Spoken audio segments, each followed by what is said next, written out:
Hello everyone and welcome back.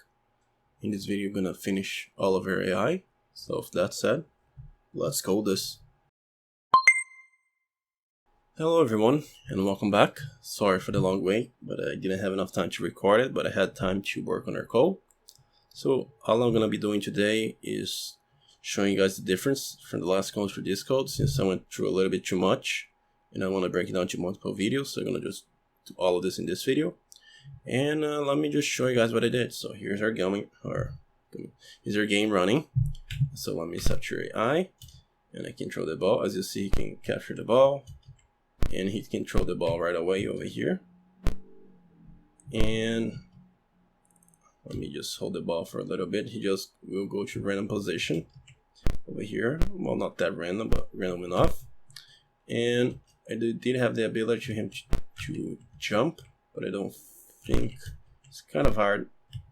The ball has to get way over him, but that's the whole thing about the game. So let me just show you guys what I did over here. Let me see if I can jump. I could. Alright, so let me close this and let me just show you guys what I have over here, and to show you guys the difference over here. So let me just come all the way up. So I'm here under the code beautify.org, and I have the file difference file. So I can either choose your file over here, you can import it. You can just paste the code what I did, because I don't think you accept .asm files. So here you have the option to show all the difference and so forth, and then you can click difference and show you all the difference. Oh, sorry about that. So let me show you guys what I have over here. So the first thing is, you notice I have just set up the code over here, or more constant values, as you see.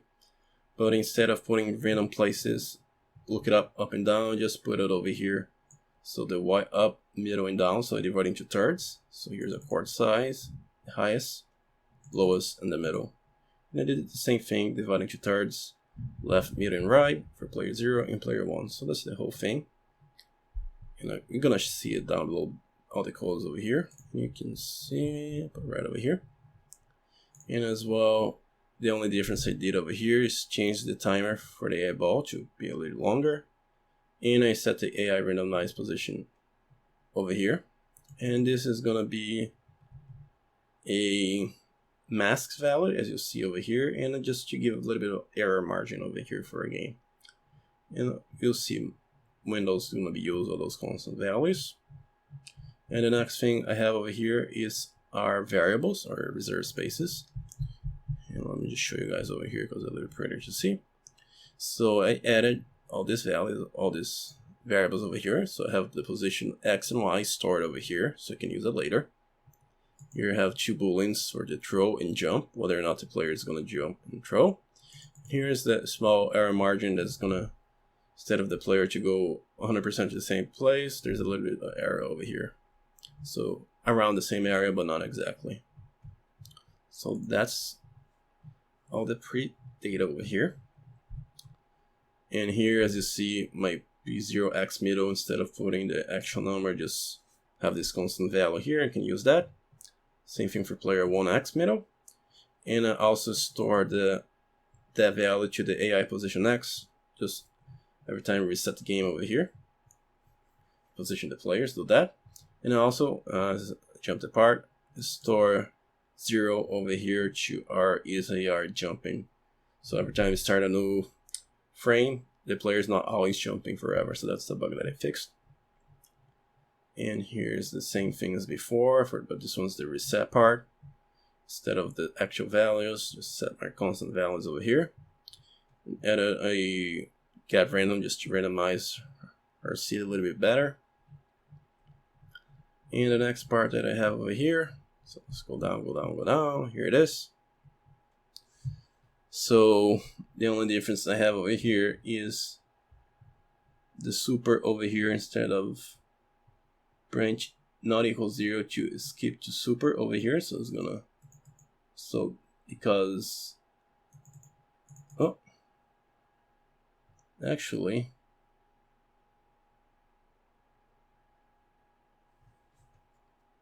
No, let me come over here. Let me look at that part over here. I think I might have. And where is that line at? 108. No, 808. So let me come over here. So if it is not equal to 0, it's going to strip to super. And if it is equal to 0, it's going to go to the throwing frame over here.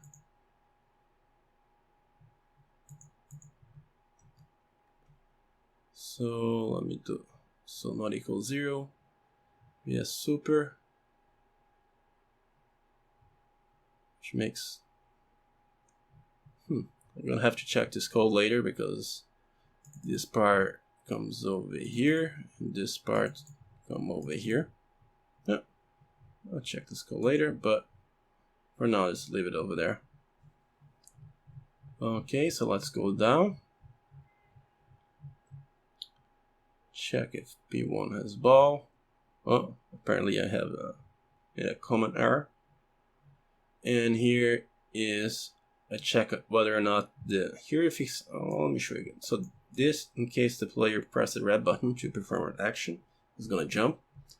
But the player doesn't, our game doesn't have that luxury of have a direct input like we had to the directions. So what I did is I check whether or not the AI is on, and if it is on, you're going to go to your resume jump over here. Well, if it isn't on, of course, my bad. If it's not on, it's just going to resume over here. But if it is, it's going to go to the bank switch 1 and going to do the AI jump. And then it's going to go jump to the P1 jump right over here. And this, just in case, you did this part over here. So come over here and we're loading these values 0 and FF back together because it's necessary for this part over here, because assuming all of this is going to be the same. And here is going to check whether or not our AI is set to true or false. If it didn't jump, go to P1 jump right over here. So it's keeping all this part over here. Just go to P1 jump. So resume jump. So come over here, do all of that. Is it jumping? Still in the act of jumping. Didn't jump, otherwise go to jump. It's pretty standard. And here we have the same thing for the throw, exact same thing. But instead of throw, jump, it's throw. So is AI on? Yeah, it is. Resume throw. Here, if it isn't, resume throw. If it is, the bank switch right over here. And here it is. Load AI throw. Skip, go to throw, and so forth. So just doing that to tell the AI, hey, you jump or don't. Same thing as jump, but this time you throw. Still the same thing over here. And here I just player height, just minors code difference over here.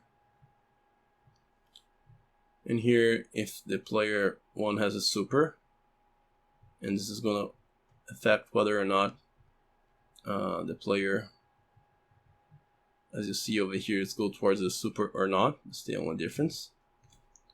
So here it is, load super, and so forth. That's what check if player 1 has super.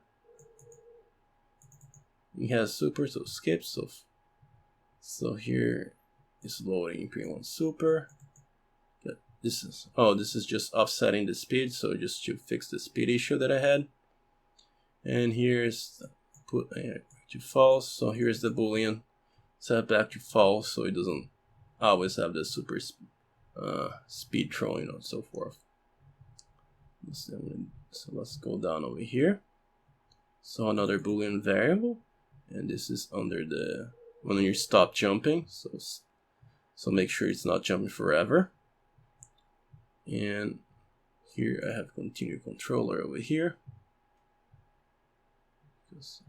Control checker. And here I'm loading is the player still jumping.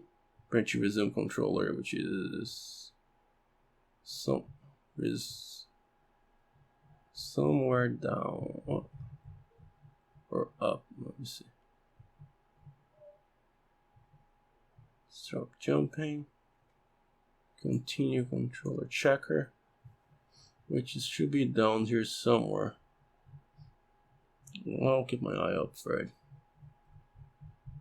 So let me go down. And now we're gonna go to the part where here it is. No, that's our bank 1 part. So here it is. Same thing, 0. And here you have the AI jumping. So here it is, AI jump.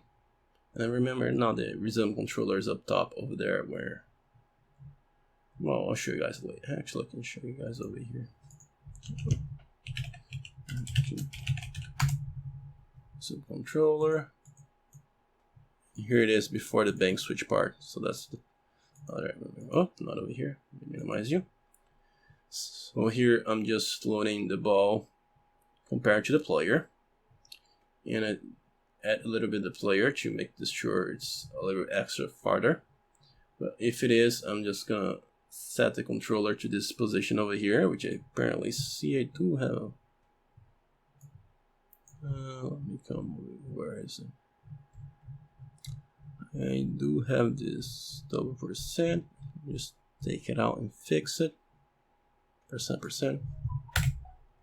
Save this. Okay, so I got my mistake over here. So I'm gonna jump to the right direction because it's gonna do this calculation. Here is the ball player minus the ball. So if it's positive, you have to jump. But then I add the player one more time just to make sure. If it isn't, get out of jump. If it is, face the right, and then loading the bool value to true. I mean to false over here. It's gonna perform the player to jump. Well, it is already jumping. Over here, set to false, and then exit to do the same thing. Here is the AI throw. So here I'm gonna FF. So any other value other than 0. So that's set the bool to false. Is here it is. Setting any other value other than 0, just set the AI, the boolean to work. If it is 0, it's not. It is 0 is false. So another mistake over here. Oh my boy, all miss comments full of mistakes. So here is my AI throw. I get random. So I compare to 5. If it is less than, throw right. So just randomizing where the player is gonna throw. If it is bigger than 11, throw to the right, otherwise throw to the middle. So here I have my mask value. So I have from the value 0 to 16, well 15, so that's 16 values. So I think that's good enough over here. It's gonna throw whatever random position it goes to. And here is the jump was performed. And if you see this range equals 0, skip this. It's just because the value went out of range, so I need to do this. Quick trick over here. So random my positions. Here's, I do this right before, here's AI move. We're gonna load our timer, and if it's equals 0, it's gonna randomize this value. So just once, it's gonna place the player in a random position, a little bit random, plus, as you see over here. So same thing as before, the random part over here in the throw. But for example, go left, get a random value, mask of the constant value over here, and do this small calculation over here, and start at position X. So that's where the player random is going to be. So here you have the both values for X and Y over here. So X and Y. What else we have over here? Here, 30. So here's to move, instead of the middle of the field, just AI moving over here. So here just check if the super is the same position as before, otherwise the player is always going to go towards the super direction, so I did that. And here is just change the super direction, and the super is just going to be the blinking dot on our game that we can get our super ability. And here is set the location of X to your destination, so that's their AI position. That's how we're doing. Here it is. And I subtract in a little bit off so it can be on the middle. And I did the same thing here. So store that to our position over here. And here the same thing, instead of X is the Y. Such Y over here. So this is a little bit, if the player bounce a little bit, like a player height away from the player, make the player don't move. So no chase, that's how it's doing. And here's chase ball. This is a small error margin over here. That, as you see, I'm gonna add it to the player, and that's doing towards the ball. Every time it's moved towards the ball, there's a little bit of this random noise over here, which is really small. It should even be a bit smaller, but that's up to you. And let's see, if near enough, don't move. The same thing. If near enough, the player don't move. And here's the error position to make sure it doesn't move. So here is another bug that was happening to the ball movement. This byte 24 was setting off my carry values, so I just switched this to, instead of this small little trick, I just pretty much just put the code over here and and the bug went away. So it was pretty much just going forward forever, because this our processor status flag was being changed by this value over here, because this byte 24 is just a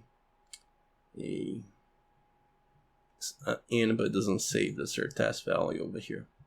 That's how we did over here. And I believe that's pretty much all of it that I did. So that's all the code that I have so far. So that's all of those results, is this what I got right over here. And as you see, we got our game running perfectly fine. So that's gonna be it for this video. As you see, I'm gonna over a lot. That's pretty much like 3 weeks. I could have covered all of this, but I'm just gonna end it at that. On the next video, I'm just gonna go over finishing touches. So I'm gonna fix all the bugs. I'm pretty much gonna do the same thing as I did today. Just gonna show you guys all the difference. I'm gonna do the finishing, like I said, finishing touches. I'm gonna put some the background over here instead of this gray area. I'm gonna put something over here. I'm gonna fix lots of bugs that I have in mind over here. And that's gonna be it, like I said. And thanks for watching. If you liked this video, please feel free to subscribe. Even if you liked this style or not, let me know. And I'll see you guys in the next one. Bye, guys.